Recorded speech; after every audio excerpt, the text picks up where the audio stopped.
al equipo que nos grabe. Mire, también hay que tener certeza sobre, pues vamos, la personalidad que tienen nuestros ministros de la Suprema Corte de Justicia de la Nación. Hay que hablar de sus perfiles, hay que pensar en quiénes son, por qué llegaron ahí, qué están haciendo en el cuerpo judicial más importante que tenemos, por supuesto, y que es, si lo hemos dicho una y otra vez, la Suprema Corte de Justicia de la Nación. Desafortunadamente e históricamente hemos tenido a puro personaje con apellido de alto pedorraje, que muchas veces ni constitucionalistas son, que son personajes que pues llegaron ahí a la buena de sus contactos, de sus familias, de lo que representan. Hay ministros que se dedicaron mucho tiempo al derecho fiscal, ¿no? Yo no sé qué eso qué tiene que ver con la Suprema Corte, otros que se han dedicado al derecho corporativo y etcétera. Se plantea que el mismo Arturo Saldívar era el único abogado constitucionalista que estaba como ministro de la Suprema Corte de Justicia de la Nación. Bueno, pues llega Lena Batres, quien más bien tiene una larga carrera en la lucha social, pero pues puede ser tal vez algún giro en nuestra Carta Magna, que precisamente busca siempre defender nuestros derechos fundamentales. Y para eso, pues le pedimos al doctor Isaac de Paz que viniera y nos platicara más al respecto, él como constitucionalista, como jurista experto. Doctor, te saludo con mucho gusto. Primero te mando un abrazo y pues, ¿qué te parece este nombramiento? Te pregunto ya de bote pronto. Bueno, pues muy buenos días, mi Toño, muy buenos días a la audiencia. Pues es un nombramiento anticipado que ya habíamos estado ahí pues en el análisis de semanas previas, porque ya lleva bastante tiempo estas rondas de votaciones. Sabemos que el Senado no se puso de acuerdo y finalmente, como la Constitución lo indica, cuando en 2 rondas de votaciones o en las 2 propuestas que hace de ternas el presidente no hay acuerdo en el Senado, pues pasa al dedazo. Así lo dice la Constitución, no es ninguna sorpresa. Obviamente, hace mucho tiempo que no sucedía esto, que no había necesidad de elegir directamente a un ministro por parte del presidente. Siempre había existido esa corrección política para que el Senado elija libremente a un ministro o a una ministra desde 1994, pero pues esta vez no se pusieron de acuerdo las fuerzas políticas, no se alcanzó la mayoría calificada. Y bueno, es muy curioso, ¿no?, que no se alcance la mayoría calificada en estas épocas, y en épocas anteriores sí. O sea, en épocas anteriores siempre se alcanzaba la mayoría calificada para todo, para las reformas constitucionales, para las reformas fraudulentas que vimos en el 2013, para las designaciones de ministros, de ministras. O sea, nunca era noticia que el Senado no alcanzara una mayoría calificada.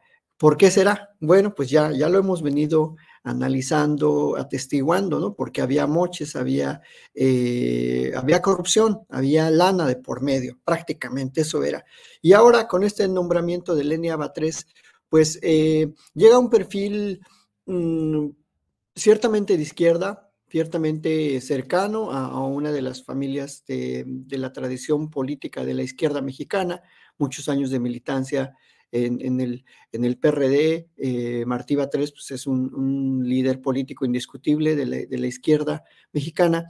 Y claro, pues hay alguna crítica, ¿no?, de que es una persona cercana al poder, pero ¿qué ministro, qué ministra no es cercana al poder? O sea, es absurdo que se diga que los ministros tienen que ser cercanos al poder. O sea, esa es su naturaleza, porque los nombra el presidente de la República. Ni modo que el presidente pues, va a nombrar a alguien que ni siquiera conoce. O sea, necesariamente los tiene que conocer y tienen que ser de su gente, de sus confianzas. Y pues bueno, ahí tenemos este resultado. Me llama la atención que según las notas periodísticas, las versiones, Berta María Alcalde cedió su lugar porque aparentemente estaba muy cerrada la votación entre ambas y las últimas rondas de votación las ganó Lenia Batres. Entonces Berta María, según cuentan las versiones periodísticas, se dio lugar para que fuera Lenia la ministra elegida por el presidente López Obrador. Parece que hubo una reunión en Palacio en la que pues ahí él dijo, bueno, pues ¿quién de las dos? Y Berta María dijo, bueno, pues que sea ella, porque ella ganó las últimas rondas de votaciones. Así que bueno, hay ministra, no necesariamente es una constitucionalista del cepa pura, no necesariamente es una jurista de profundo calado, no es académica tampoco, pero bueno, es una abogada de izquierda, y a veces en este tipo de circunstancias de interpretación constitucional se ha perdido mucho el sentido común de la Constitución, el sentido social de la Constitución, el sentido de que la Constitución es para el pueblo y por el pueblo. Y creo que a veces en esa ola de tecnicismos en la que algunos juristas podemos incurrir en errores, pues hay personas que pueden tener una interpretación mucho más común, mucho más sensible a las causas sociales, y eso es muy bueno para la Suprema Corte, Toño. Eso te diría de inicio. Exactamente, ¿no? Yo quiero que vayamos más a fondo con el perfil carente de conocimiento constitucional de jurista, y le pido al equipo que nos grabe. Querido doctor, este es uno de los argumentos que tienen muchos desde la ultraderecha o desde la mera oposición de México para que no se concrete ese plan C, que sería la reforma judicial de México, con la que podríamos nosotros elegir a nuestros propios impartidores de justicia. ¿Creen que de buenas a primeras los mexicanos elegiríamos a personas sin experiencia como Lili Telles, que se queja amargamente de que haya quedado Lenia Batres como la ministra de la Suprema Corte de Justicia, incluso en este tuit infame que dice que hasta juramentó con la izquierda y no sé qué, y que va a ser pues una personaje directamente ligada al presidente López Obrador? Bueno, no, ella ni siquiera terminó la preparatoria, ¿no? Entonces, pues ella no podría ser elegida como una ministra en la Suprema Corte de Justicia definitivamente, ¿no? Por ejemplo, a lo mejor esa es la problemática de Lili Telles.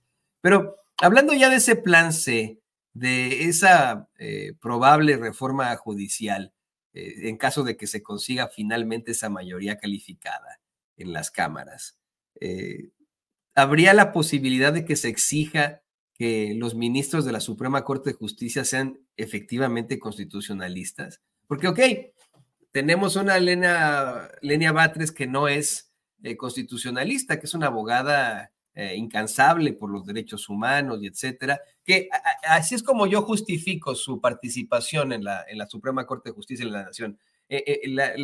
¿Cuáles son los derechos, si se puede decir, más importantes para una constitución? Los derechos fundamentales son los primeros, son los que son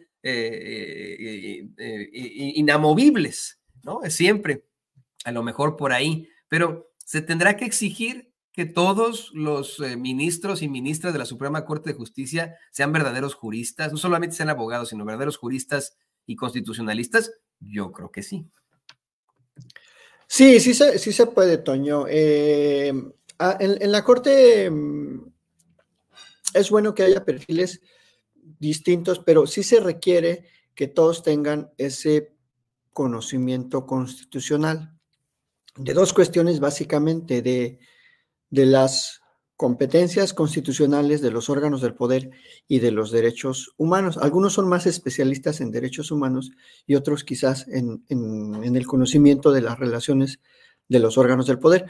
Pero si revisamos los perfiles de la Corte, pues no sé, ha habido hasta notarios públicos. Dime tú ¿qué aportaría un notario público a la interpretación constitucional? O sea, alguien que ve fe pública, testamentos, asuntos mercantiles, convenios, pues realmente no me parece a mí el perfil más adecuado, pero hemos tenido notarios en la Corte. Entonces, o sea, no vamos a ser puristas ni vamos a ahora quejarnos de que llega una persona que aparentemente no tiene un perfil estrictamente constitucional, cuando es de lo que más ha habido en la Suprema Corte, que perfiles no necesariamente tienen profundo conocimiento constitucional. y entre otros, para no entrar en detalles. Entonces, en esta posible reforma del Plan C el año que entra, claro que se pueden establecer muchos candados para que sea una corte plural, para que los perfiles vengan desde distintos ámbitos, desde las universidades, desde el Poder Judicial, incluso propuestas desde el Senado también, y que sea como en otros sistemas, ¿no? Que sean propuestas escalonadas para que la renovación vaya siendo gradual y que cada sector proponga algunos perfiles para que de ahí salga el nuevo o la nueva ministra que vaya sustituyendo a los anteriores, o que se renove toda la corte, como se hizo en el 94, ya, y va a cumplir justamente 20 años. Perdón, 30, ya me están fallando las matemáticas, como López Dóriga, necesito mi calculadora, ¿no? De que, a ver, súmale ahí, ¿cuánto es? O como a Xochitl. 600 menos 900, o perdón por el exabrupto, se van a cumplir 30 años de esa reforma, pues ya es necesaria otra reforma, entonces no pasa nada. Los tribunales constitucionales y los sistemas constitucionales, de cuando en cuando hay que aceitarlos y reformarlos todos, hay que darles su servicio completo, o sea, y es necesario. En muchos sistemas así se hace, entonces no pasaría nada que ahora, ante una nueva dinámica de poder y una nueva dinámica del ejercicio de los derechos, se renove todo el máximo órgano interpretativo constitucional. Eso sería muy natural, es hasta necesario. Decía mi maestro Pedro de Vega, un español, las constituciones hay que reformarlas porque si no, se reforman solas. Es decir, de facto, se van reformando porque el poder político le mete mano. El poder político siempre le va a meter mano de una manera u otra. Entonces, más vale que sea la voluntad popular la que decida las nuevas maneras, los nuevos requisitos, los plazos, las condiciones de los nuevos perfiles que integren no solo la Suprema Corte, también todo el Poder Judicial Federal, pero también los poderes locales, Toño. Yo siempre hago mucho hincapié en eso. Los poderes locales, hay muchos cotos, hay muchas prebendas, hay mucha corrupción y hay mucho abandono de la justicia cotidiana. Entonces, de nada nos va a servir reformar el Poder Judicial Federal si no reformamos los poderes locales. Eso es un debate que no se ha dado, que nadie le está poniendo atención, y eso pasa por el debate de las reformas de las fiscalías locales. Entonces, solo así tendremos una verdadera cadena de justicia bien aceitada, trabajando a favor de la sociedad, Toño. Así es, y te quiero hacer una pregunta más, doctor, ya para cerrar. Hay una circunstancia que a mí no me queda muy clara, porque efectivamente todavía no surge esa iniciativa rumbo a una reforma judicial, pero pensando ya en perfiles, pensando ya en que se acaba de designar una nueva ministra de la Suprema Corte de Justicia de la Nación y que podremos hablar de al menos 3 ministras que actúan acorde con las determinaciones del pueblo de México, una no tanto después de, como mencionaba Sevilla, nuestro queridísimo Ricardo Sevilla, escritor y periodista, por sus dichos en la Cueva de los Malandros, mejor conocida como la Feria Internacional del Libro en Guadalajara. ¿Qué va a pasar en tu opinión? ¿Cuál es tu apreciación de lo que va a pasar con una Suprema Corte de Justicia de la Nación actual? Si de pronto se llega a esa reforma judicial, ¿consideras que sería prudente pues el restablecimiento de esa corte, que de buenas a primeras puedan decirle a los ministros, ¿saben qué? Adiós Lainez Potisek, adiós González Alcántara Carrancá, adiós Luis María Aguilar, y vamos a elegir ahora a nuestros ministros de la Suprema Corte de Justicia de la Nación? ¿Eso es viable? ¿Eso se podría? Bueno, si el poder constituyente derivado, que es el Congreso de la Unión, así lo establece, sí. Sí, claro que es viable. El poder constituyente es el órgano que tiene la capacidad de reformar la Constitución. Y en ese aspecto, en 1994 se hizo esa reforma. De 21 ministros se bajó a 11. Y no solo se bajó, corrieron a los que estaban. Punto. Y llegaron nuevos. 11 nuevos ministros. Y en aquel tiempo, lo cuenta el ministro Góngora, había 50 candidatos y candidatas. Y de esos 50, esto es extraoficial, o sea, lo cuenta el ministro Góngora, que eran 50 en la lista, entre jueces federales, magistrados, académicos, hasta expolíticos. Y de esos 50 se hizo la criba para que salieran los 11. Entonces, pues claro que es posible.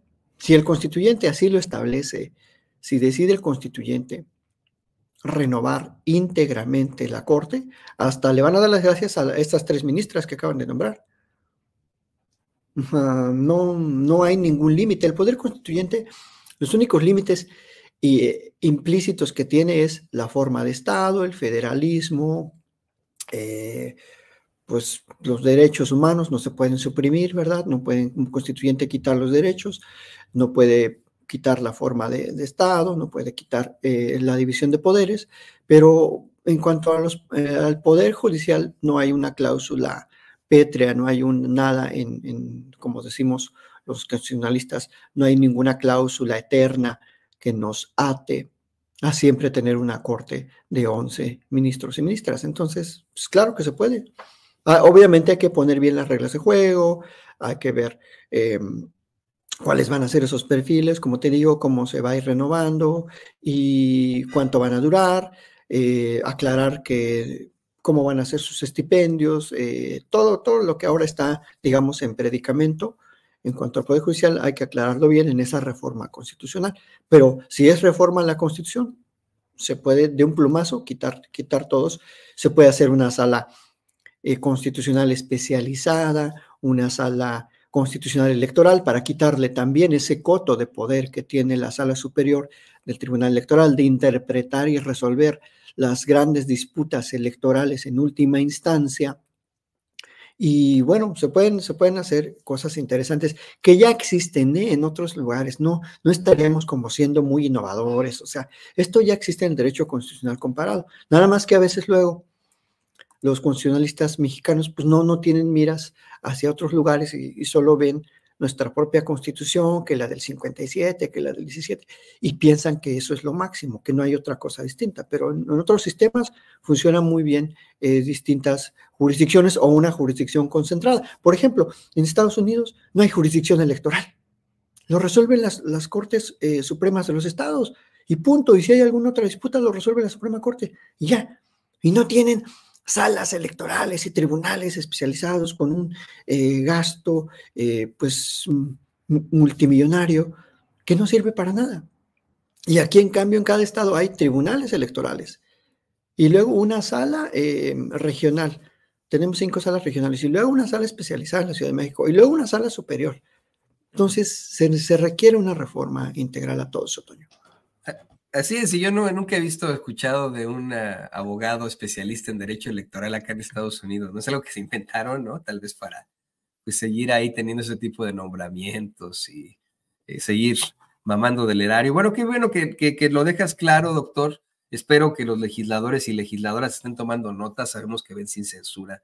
Tomen nota porque en la opinión también de su humilde periodista Antonio Ruiz, yo sí creo que deberían mandar a todos los ministros y ministras de la Suprema Corte de Justicia, incluso a las nuevas y etcétera, mándenlos todos de una vez a chiflar al monte, ahí a donde tiene su quinta el presidente Andrés Manuel López Obrador. Mándenlos allá, se la van a pasar bien ahí en Palenque. Mándenlos al Tren Maya, que vayan directito a la quinta del presidente y podamos nosotros los mexicanos elegir a nuestros ministros de la Suprema Corte de Justicia de la Nación. Y querido doctor Isaac, además de agradecerte, bueno, pues te ruego nos compartas también tus redes sociales para que la gente se ponga en contacto contigo. Muchas gracias, Toño. En @Isaac de Paz en X o Twitter, por favor, ahí me pueden seguir, y en mi canal de YouTube, Isaac de Paz González. Muchísimas gracias, Toño, y aquí seguimos. No, buen día. Gracias a ti, doctor, siempre dándonos mucha claridad aquí en Sin Censura. Y yo le digo, estoy convencido que en algún momento podremos conocerte, doctor, como el ministro Isaac de Paz, en algún momento. Si yo voy a decir, yo lo entrevistaba hace algunos años ahí en Sin Censura. Vamos a poner voy a marcar esta cámara, esta toma a doble caja, voy a decir, yo lo entrevistaba. Pero bueno, muchas gracias, tío, muchas gracias.